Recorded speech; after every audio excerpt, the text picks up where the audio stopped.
जय महाकाल। जय महाकाल। अभी मैंने पिछले वीडियो में कहा था कि सर्वोच्च पद कभी नहीं लेना चाहिए। यह बात मैंने इसलिए कही थी क्योंकि मैंने राम की वेदना का अनुभव किया। वे भी राजा राम बने, उन्होंने कितनी वेदना सही। और हम लोग यह भी कह सकते हैं कि वे तो उस समय तो क्या पता कि उन्होंने वह वेदना सही कि नहीं सही। अगर हम इसका एक ताज़ा उदाहरण ही ले लें तो उसमें हम लोग देखते हैं कि अभी हमारी महान संगीतज्ञ लता मंगेशकर जी ने ही कहा था कि मैं प्रभु से यही प्रार्थना करती हूँ कि अगला जन्म कभी मुझे लता मंगेशकर का मत दीजिएगा, क्योंकि जो वेदना और कष्ट लता मंगेशकर ने बन के सही वह दूसरा अनुभव नहीं कर सकता, उसको दूसरा व्यक्ति नहीं समझ सकता। और वह तभी समझ सकता है जब हम दो पदों के बीच में तुलनात्मक अध्ययन करें। जब तक हम वह तुलनात्मक अध्ययन नहीं करेंगे तब तक हम नहीं समझ पाएंगे कि दोनों पदों के बीच में अंतर क्या है। तो हम सर्वप्रथम राम के पद को ही लेते हैं, क्योंकि राम ने राजा का पद धारण किया। अगर हम एक तरह से देखें तो वे कभी भी नहीं चाहते थे कि मैं राजा बनूं, क्योंकि उनकी भी इच्छा थी कि मैं इस संसार को देखूं, इस संसार को और नज़दीक से जानूं। इसलिए वे जब उनको माता कैकेयी ने वरदान के रूप में वर मांग के और उनको वनवास दिया तो उनको भी एक प्रसन्नता का अनुभव हुआ, क्योंकि राज्य कार्य में जब व्यक्ति बंध जाता है तो वह संसार को नहीं अच्छे से समझ पाता है, न देख सकता है। इसलिए उस पद पे पहुंचने से पहले हमें बहुत सी चीज़ों को जानना, क्योंकि हम एक राजा के पद पे बैठने जा रहे हैं, तो हम प्रजा को क्या दुख है, कैसा कष्ट है, उसको जब तक हम अनुभव नहीं करेंगे तो हम राजा बन के भी उस प्रजा का भला नहीं कर सकते। और इसको रामचंद्र जी ने तब जाना जब उन्होंने वनवास में जन जन के साथ चले, एक गरीबी में, एक वनवासी के साथ, एक पहाड़ पे, मतलब हर प्रकार के व्यक्तियों के साथ रह के उन्होंने उनके दुख और कष्टों का अनुभव किया। जब उन्होंने अच्छे से अनुभव कर लिया और अनुभव करते करते ही उनको शक्तियों की प्राप्ति हुई। लेकिन वे सब एक अलग बातें हैं। जब वे पद नहीं ले रहे थे तो भरत जी ने उनके खड़ाऊ रख के कि जब तक बड़े भैया नहीं आते हैं तब तक हम ऐसे ही राजकाज करें। यानी भरत जी ने भी पद को नहीं धारण किया। और जब रामचंद्र जी वनवास काट के वापस आए तो वह चाहते तो कहीं के भी राजा बन सकते थे, मगर उनके भाइयों का इतना प्रेम था कि उनको वापस आके अयोध्या का सिंहासन संभालना पड़ा। जब वे आके उस सिंहासन पे उनका राज तिलक कर दिया गया, उसके बाद उन्होंने कितना कष्ट सहा कि सब कुछ जानने समझने के बाद उनकी स्मृति भी वापस आ गई थी। उसके पश्चात उन्होंने कैसे कैसे कष्ट एक राजा होने के बाद सहे। इसका अनुभव हम इससे देख सकते हैं, जैसे कि लोग कहते हैं कि सीता जी को रामचंद्र जी ने वनवास दे दिया। अगर हम इसको देखें तो जो व्यक्ति अपनी पत्नी से इतना प्रेम करता हो वे अपनी पत्नी को वनवास दे सकता है। और अगर उन्होंने वनवास दिया और उनके मन में कुछ और विचार हैं तो वो कभी भी अपने शयन के पलंग या राजसी सुविधाओं का त्याग नहीं करते, क्योंकि हमको जब पद प्राप्त होता है तो हम उस पद के अनुसार अपनी मर्यादाओं में रहने का अनुभव नहीं सीख पाते हैं, तो हम उस पद के साथ न्याय नहीं कर रहे हैं। और यही रामचंद्र जी ने दर्शाया है। जब वे पद को धारण कर लिए तो उसके पहले ही वे वहाँ पे सीता जी की अग्नि परीक्षा ले चुके थे, और उन्होंने जो अग्नि परीक्षा ली तो वह परीक्षा यही तो थी कि वे एकदम निर्मल हैं, यानी उनमें कोई भी वहाँ का पाप का या कोई भी अवगुण नहीं आए, यानी वो एकदम गंगा की तरह निर्मल है सीता जी। तब रामचंद्र जी ने उन्हें पुनः वह पत्नी का स्थान दिया। लेकिन हम लोग अगर देखें तो इससे उस समय भी बहुत कुछ ज्ञात हो रहा था। एक धोबी जो अनपढ़ था, जब व्यक्ति पढ़ा लिखा नहीं होता है तो वह इतनी ऊंचाइयों की बातों का ना तो वो मर्म समझ पाता है, ना वो उसको अनुभव कर पाता है। तभी तो उसने उन चीज़ों को जानते हुए भी उसका कोई मर्म नहीं समझा, और जब मर्म नहीं समझ पाया तभी उसने रामचंद्र जी पे आक्षेप लगा दिया सीता जी पे कि दूसरे एक घर में रह के आई जो दुश्मन था, और उसके बाद भी राम ने अपना लिया, तो मैं राम नहीं हूं। लेकिन पढ़ा लिखा न होने के कारण तेरे घर में तेरी पत्नी रह रही है, तेरे सामने रह रही है, तब तू उससे ऐसी बात कर रहा है, तो वहां पे भी तो यही बात आती है कि तू गंवार है, तू अनपढ़ है। जो पत्नी तेरे साथ है उसको तू तुलना कर रहा है सीता जी से। लेकिन उसको क्या है, गंवार है तो कुछ उसका ज्ञान ही नहीं है। लेकिन रामचंद्र जी राजा के पद पे थे, तो राजा को अपनी मर्यादाओं में अगर नहीं रहेगा तो प्रजा में भी वह मर्यादाएं खत्म हो जाएंगी। इसलिए रामचंद्र जी ने संपूर्ण मर्यादा रखते हुए सीता जी को ऋषि वाल्मीकि के आश्रम में भेजा था, मगर उन्होंने त्याग नहीं किया था। जो व्यक्ति कब ये रामायण में बदल के कि सीता जी को त्याग दिया, रामचंद्र जी ने सीता जी को कभी नहीं त्यागा है। अगर रामचंद्र जी सीता जी को त्यागे हैं तो फिर प्रभु ने वह प्रेम कहाँ दिखाया? फिर तो वही हो गया कि आम लोगों की तरह हम भी जहाँ अपने को आवश्यकता हो वहाँ पत्नी को छोड़ दिया, जहाँ जो चीज़ तो हम सिर्फ अपना स्वार्थी तो देख रहे हैं। लेकिन प्रभु सबके सामने एक चित्रण रखना चाहते थे कि देखो हम इस तरह से चले, अगर हम पद का लालच होता तो हम उसको अच्छे से सब कुछ करते हुए भी सब कुछ दबा के और राजा बने रहते, मगर उन्होंने ऐसा नहीं किया। जब उनके ऊपर आक्षेप लगा तो रामचंद्र जी ने राज का त्याग कर दिया था। जो कि यह बात रामायण में तो नहीं है, लेकिन हम इसको अनुभव करें तो हमको खुद गहराई से सोचे तो खुद अनुभव होगा।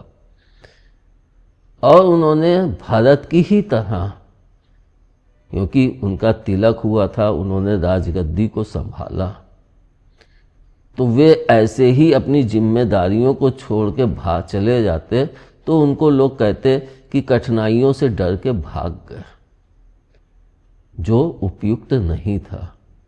न तो संसार उनके ऊपर यही आक्षेप लगाता रहता कि वो तो जरा सी कठिनाई हुई तो सीता पत्नी के कारण राज्य को ही छोड़ के चले गए। इसलिए उन्होंने सीता जी को ऋषि वाल्मीकि के आश्रम में भेजा और अपना भी सेवक बन के, जन सेवक, क्योंकि अयोध्या की जनता ने उनको राजा के पद पे बैठाला था। जैसे कि आजकल वोटिंग के द्वारा नेताओं को बैठाला जाता है, लेकिन अपने पद के साथ वो गरिमा नहीं रख पाते हैं, जिसका उदाहरण जनता के बीच में जाए, जो अब जा रहा है। यह बात पहले भी तो हो सकती थी। राम से यह उदाहरण तो ले सकता था। जो भी व्यक्ति ऊंची कुर्सी पे बैठता है तो उसको राम से उदाहरण लेना चाहिए कि अगर हम कुर्सी को प्राप्त करते हैं तो हम उस कुर्सी को मर्यादा को स्थापित करें। अगर हम उसकी मर्यादा को नहीं स्थापित करके नहीं चलते हैं तो एक तरह से हमारी प्रजा कभी भी सुखी नहीं हो सकती है, क्योंकि हमने मर्यादा की सीमा रेखा को ही त्याग दिया। राम ने भी यही किया, उन्होंने मर्यादा रखी और पद को भी रखा, लेकिन पद को एक सेवक की तरह की अयोध्या की जनता का सेवक हो, और सेवक बनके उन्होंने राज्य कार्य का निर्वाह किया। यानी उन्होंने सारे राज्य सुख सुविधाओं को सबको त्याग दिया, और जो एक राजा की तनख्वाह होती थी उसी में वे अपना भी निर्वाह करने लगे। अब इसमें कुछ लोग कह सकते हैं कि जब इतना ही था तो फिर वे उस समय रथ पे क्यों चले, क्योंकि आक्षेप लगाने वालों की जवान पे कोई लगाम नहीं होता है। रथ पे क्यों चलने लगे? और मैंने अभी कुछ समय पहले ही कि अगर मैं नेता होता तो उसमें मैंने कहा भी है कि राज्य कार्य के लिए हमें जो चीज़ों की आवश्यकता होती है वो हमें प्रयोग करना चाहिए। अगर वे किसी कार्यवश कहीं जाना है तो क्या वे रथ का प्रयोग ना करें? राजकार्य के लिए वे सेना का प्रयोग ना करें? वे आक्रमण ना करें? अगर एक राजा हैं तो वे आक्रमण ना करें? लेकिन उन्होंने सब कुछ किया, लेकिन मर्यादा की सीमा को कभी उन्होंने लांघा नहीं। खुद कष्ट सहे, अथाह कष्ट सहे, आक्षेप सहे, पत्नी का वियोग सहा, बच्चों का वियोग सहा, सब कुछ सहा, लेकिन कभी अपनी मर्यादा की सीमा को उन्होंने नहीं लांघा।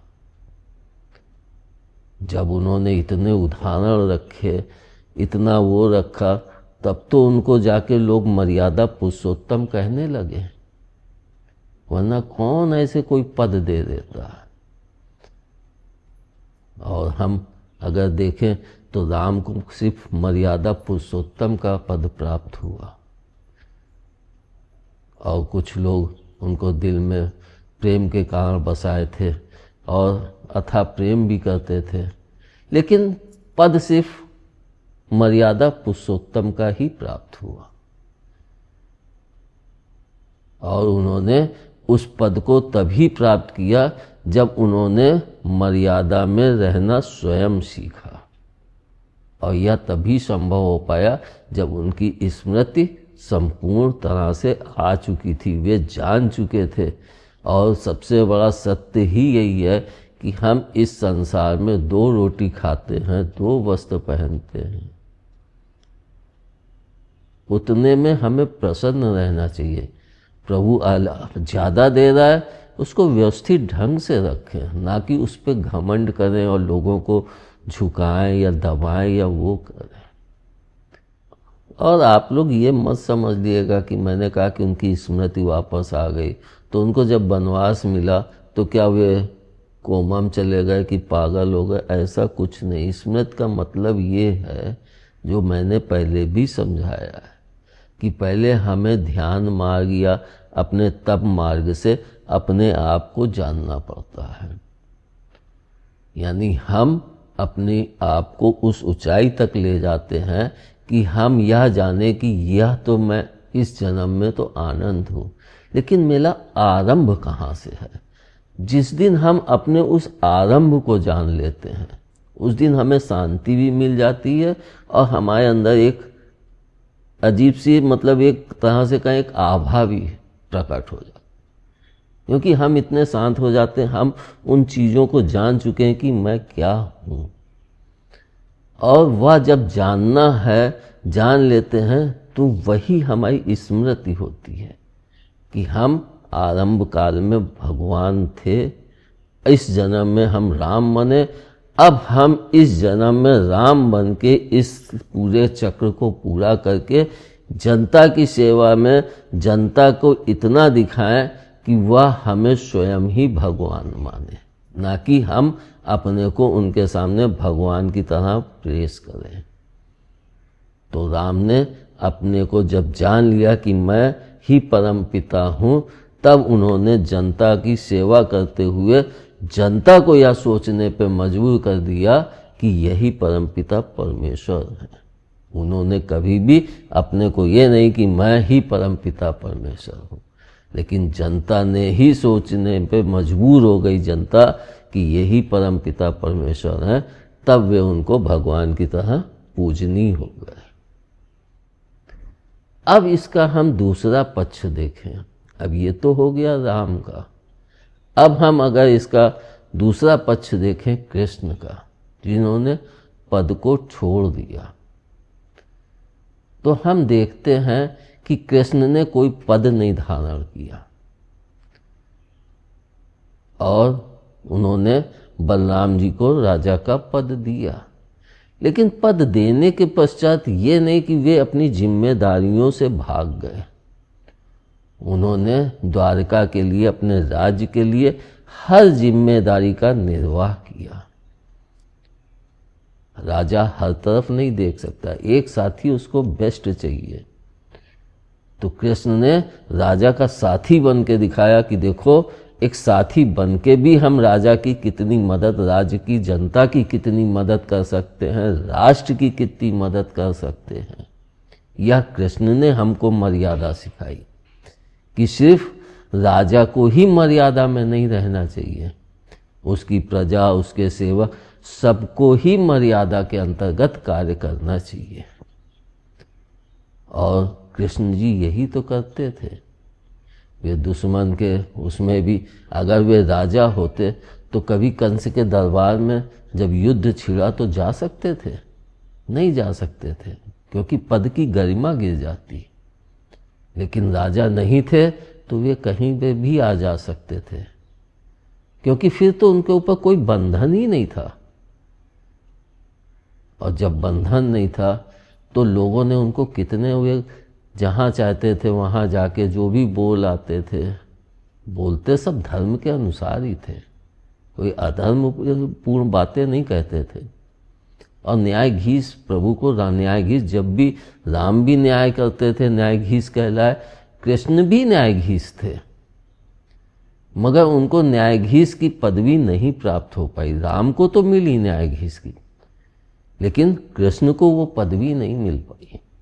इसका सबसे बड़ा कारण यही था कि उन्होंने पद को नहीं धारण किया और सबको मर्यादा में रहना सिखाया कि देख, तेरी सीमा ये है, इससे आगे मत बढ़ो। और जब हम किसी को मर्यादा में रहना सिखाते हैं तो वह व्यक्ति जो है ना, ऐसे कहते नहीं, खिसियानी बिल्ली खंबा नोचे, इसी तरह से वह व्यक्ति एकदम खिसिया जाता है। तब वह नए नए नामों से उस व्यक्ति को विभूषित करता है, क्योंकि कर कुछ नहीं सकता है, सिर्फ उसको नए नाम देते हैं। जिसको हम लोग अपने स्कूलों में भी देखते हैं, बच्चे लोग किसी टीचर का कोई नाम रख देते हैं और फिर वह नाम अमर हो जाता है पूरे स्कूल के अंदर। उसी तरह से अगर हम देखें तो कृष्ण को कितने नाम दे दिए गए। किसी ने उनको कहा रणछोड़ दास, किसी ने कहा छलिया, किसी ने कहा उनको प्रेमी, किसी ने उनको भगवान माना, कोई राधे कृष्ण, कोई कुछ। मतलब उनको इतने नाम मिले जो राम को भी नहीं प्राप्त हो पाए। तो पद पे रह के हमें 2-4 नाम, 1-2 नाम प्राप्त हो जाते हैं, लेकिन हम जब पद पे नहीं रहते हैं और वे अद्भुत कार्य कर देते हैं जिससे प्रजा का भी भला हो और हमारे राष्ट्र का भी भला हो, तो जनता हमें नए नए नामों से विभूषित करने लगती है। जो सब चीज़ें कृष्ण जी के साथ हुई और हम लोग देखते भी हैं। नाटक में देखे रामचंद्र जी चले आ रहे, इतनी शांति से, उनके चेहरे पे कितनी शांति है, कितना वो है। इसको भी मैंने जब एक बार ध्यान में देखा तो हुआ कि जब रामचंद्र जी ने जन्म लिया था तो क्या वे जानते थे कि मैं भगवान हूँ? लेकिन वे चले, उन्होंने इतना कष्ट सहा, उन्होंने इतनी दुखों का अनुभव किया। खाने को नहीं है, या जंगलों में गए, कहीं पे कुछ सांप बिच्छू सब कुछ का अनुभव किया, हर कष्ट का अनुभव किया। तब जाके उनको वे शक्तियां प्राप्त हुई, तब जाके वे भगवान बन पाए। कोई भगवान बन के नहीं पैदा होता है, इस संसार में चल के ही वो भगवान बनता है। भगवान भी जब जन्म लेते हैं तो इस संसार के चक्र को पूरा करके ही वे भगवान के पद को प्राप्त करते हैं। और व्यक्ति, यहाँ की जनता उनको तभी वह पद देती है जब वे यहाँ से चले जाते हैं। उससे पहले उन्हें भी वह पद नहीं प्राप्त होता। तो हम देखते हैं कि कृष्ण जी ने कोई पद नहीं धारण किया, लेकिन कितने नामों से विभूषित किए। और प्रेम जिसको भी चाहिए तो वे सीधे कृष्ण की तरफ भागते हैं। और जिनको राजकाज या उस अनुसार कोई न्यायाधीश या उस हिसाब से किसी को पद चाहिए होता है, तो उसको राम की तरफ चलना चाहिए। उसको अपने आप को राम की तरह मर्यादा में रखना आना चाहिए। अगर वह राम की तरह अपने को मर्यादा में नहीं रखता है तो वह अपने पद के साथ न्याय नहीं कर रहा है। और न्याय तभी होता है जब हम ऊंचे पद पे तो बैठे हों, लेकिन माने हम अपने को सेवक ही। क्योंकि हम तभी जनता की सही ढंग से सेवा कर पाएंगे, देखभाल कर पाएंगे, उनके दुखों का अनुभव कर पाएंगे, जब हम उनके सेवक बन पाएंगे। तब जनता हमसे खुल के अपनी बातों को कह सकेगी। वरना अगर हम उनके ऊपर एक अधिकार, एक दबाव बनाए रखेंगे तो जनता कभी भी हमें खुल के अपनी बातों को नहीं कह पाएगी। और यह चीज़ मैं कहता हूँ अपने परिवार में भी लागू करो। मैं कितने घरों में देखता हूँ बेटियां डर के पीछे अपने पिता से कह नहीं पाती हैं।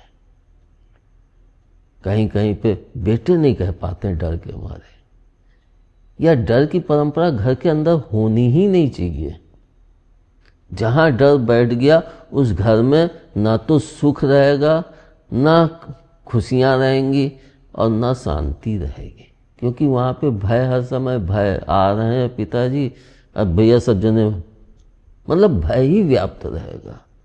और जहां पे भय का शासन हो तो वहां पे प्रेम शासन कैसे आ सकता है।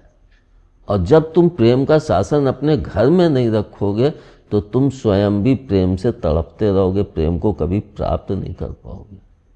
और उसी प्रेम को ढूंढने के लिए तुम बाहर दर दर भटकोगे, मगर जो हमारे सबसे नज़दीक प्रेम पसरा हुआ उसको नहीं प्राप्त करके हम बाहर ढूंढ रहे हैं, तो हमें प्रेम ना तो वहाँ प्राप्त होगा और ना यहाँ प्राप्त होगा। इसलिए हम जिस पद पे बैठे उस पद की गरिमा के अनुसार ही अपने आप को ढालें। अगर हमने राजा का पद नहीं लिया तो हम कृष्ण की तरह राष्ट्र सेवा करें, जनता की सेवा करें, और राजा के कार्यों में जितना सहयोग कर सकते हैं उतना सहयोग करें।